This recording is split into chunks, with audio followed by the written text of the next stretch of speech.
I mean, I've always pursued love my whole life. You know, even when I was a kid, I loved girls. I loved them. And it was all, when I was 12, I discovered that girls were the greatest thing. And I would ask them out. That's what I did. I just walked up and asked them out. I had no fear. I'd go up to any girl I liked. Hey, you want to go out with me? And she's like, no! Because you weren't supposed to do that. You weren't supposed to just ask her out. There was a system. My daughter told me it still works this way in middle school. There's a thing where the boy asks his friend to ask her friend to ask her what she would say if he asked her out.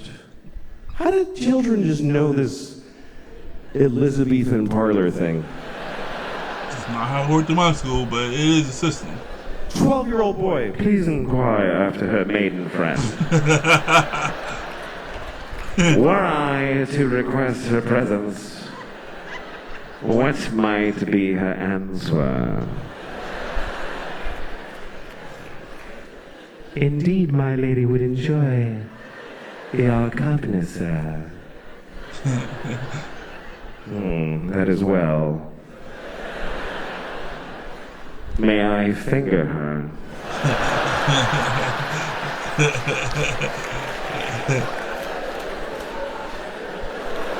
Maybe. You are bold, sir. And finger her you may.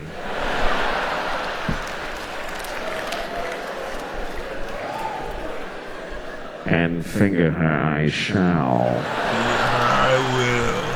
Figure her I will. He like.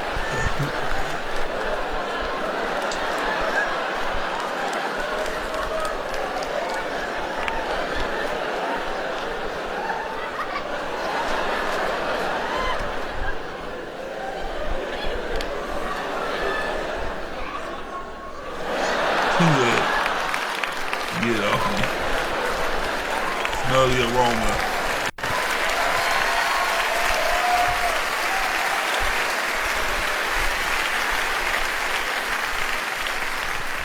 Anyway, I didn't do any of that myself. I would just ask them out. Girls said no to me. Till Rachel. Rachel was the first girl who said yes. She asked her to the dance in 8th grade, and she said yes. Happiest moment of my life. Even to now. I never beat it. Anyway, Rachel said yes, I'll go to the dance with you. So we went to the dance. I was 13. It's my first time with a girl. And about 5 minutes into the dance, she comes up to me and she says, do you mind if I dance with Jeff? Damn. I was like, okay. Because what are the moves that I have at 13? What else are you going to say? Do you mind if I dance with Jeff? Yeah, I do. I mind very much. What the fuck do you think this is, Rachel? You know what? Get your shit. We're leaving right now. Get your shit. Shut the fuck up, Rachel. I swear to God. I didn't have any of those tools. So I said, okay. And she danced with Jeff. And made out with Jeff. And left with Jeff. That was it. And I learned. By the way, that guy Jeff, this is a true story. That guy Jeff, he's a woman now. That's what happened. It's true. I was looking, and she has a whole blog on Facebook about becoming a woman. I was up all night reading it. I was crying. It was amazing. I was like, this is incredible. And then at the end, there's a picture of her with hair, and she says, I didn't change. I knew what I was all along. I knew I was a girl since I was 6 years old. And I read that, and I thought, why'd you take my fucking date then? You knew, you piece of shit? Fuck you, Jeff. He's still Jeff to me. Fuck you and your journey. I don't give a shit now. Hooray for transgender, but fuck you because you're just an... I always hated penises. I hated my father's penis. I did. I hated my father's penis. Well, when you're a little boy, sometimes you gotta see your dad's dick. If you go to a restaurant, you're probably gonna see your dad's dick. What? I should explain that, right? That sounds like I have a weird father. All right, we're going out to eat. Everybody take a look. Yeah, everybody take a look. Oh, sometimes if you go to a restaurant with your family, when it's time to pee, you go pee with your dad if you're a little boy. If you go to a ball game with your dad, I remember there was never urinals, it was just a trough. And the little boys and the men stand there together. And the men are just standing there. And we're down here, the little boys. And the dicks are eye level. Just horrible, hissing dicks. In both directions, like a chorus line. Just.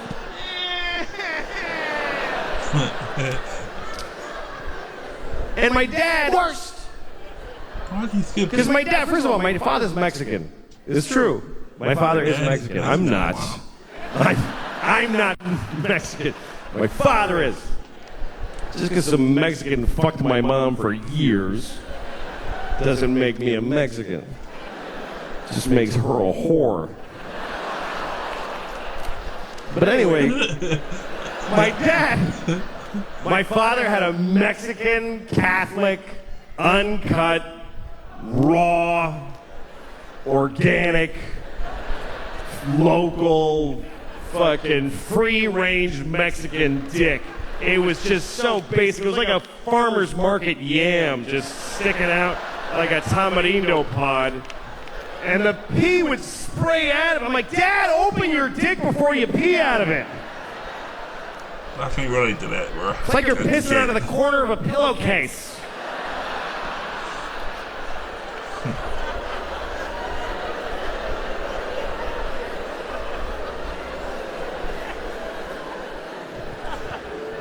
And my dad's had a weird life. Too. Too. When I was 10 years old, my parents got divorced. He converted to Judaism. He didn't turn into a Jew.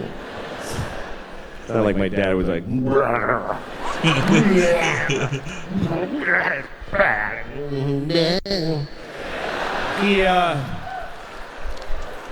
converted to Judaism.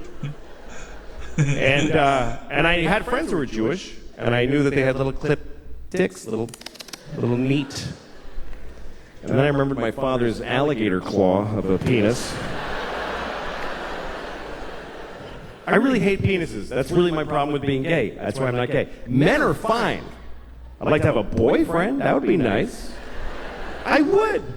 Every time I hear somebody say my boyfriend, I'm always like, I want a boyfriend. Why can't I have a boyfriend? I'd like to have a big, tall boyfriend. You don't like dick. I think. That's my boyfriend.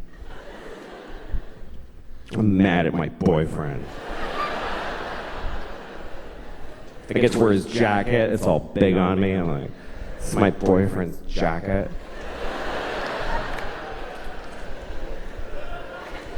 I feel sick. I'd like to have a big dude in my life. Comes up behind me like this. I'm like, hi. Like, I know that would be nice. But in order to get all those parts, you have to have a fucking cock shoved up your asshole. Like a hard dick ramming in your ass. Ah! Yeah, it sounds like that would be very painful. Like, that's why I can't have a boyfriend. Like, pussy is just way too good. It's way, way too good. I mean, it's way, way too good. Like, I can't even think about what he's thinking about, but, you know, it's kind of funny.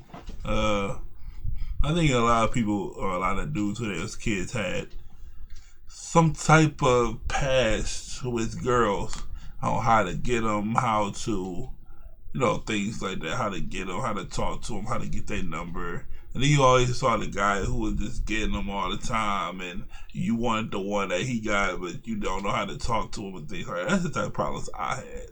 You know what I'm saying? Not the problems he talking about. You know what I'm saying? I don't know what the fuck he talking about. But all in all, it was a good little comedy stand-up thing. It was cool. But you know what I'm saying? We do stand-up comedy here, stand-up comedy, stand-up sketches, and everything comedy, everything to make you laugh. So if your boss piss you off, your wife and husband piss you off, the kids drawing on the wall, the dogs biting at your balls, and the boss piss you off, and you need something to take the drama off, come on over to the channel, hit like and subscribe, and I'll be sure to bring back more content just like this. Until next time, deuces, y'all.